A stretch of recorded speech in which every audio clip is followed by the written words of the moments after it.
My name is Stephen Wright. I'm a career coach here at Career Mentor, and we help high-performing financial services professionals make their next smart career move. So when it comes to job interviews, they can be something of a nerve-wracking experience.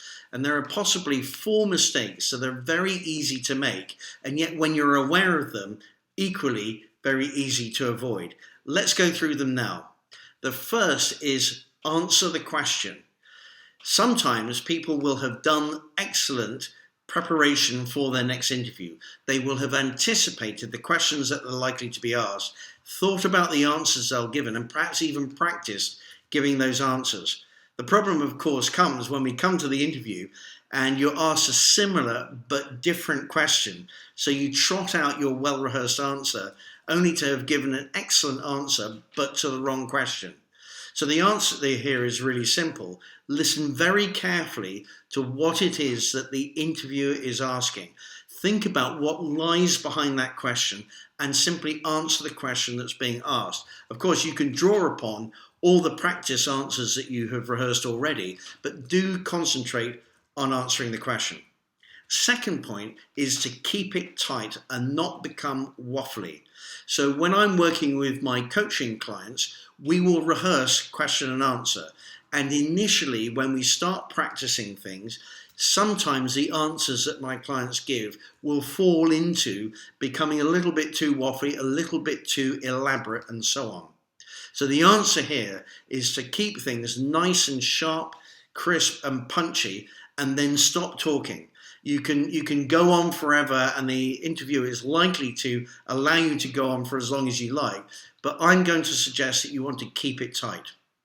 The third point, which is kind of related to that last point, is what I call conversational momentum. And that is where you start talking about a subject for which you hold a good deal of emotion. And it's only too easy to get into a conversational momentum on that subject, which then unfortunately turns into a rant. So be careful to check yourself and to understand if you are remaining on subject, on point and on track with what was being asked, and avoid getting into a rant. Of course, a good interviewer will throw you as much rope as you want because they're going to be able to hear things and you saying things that perhaps you might later regret. Allied to that last point is number 4, is taking the bait. An astute interviewer will be able to think carefully about where the weak points in your presentation are.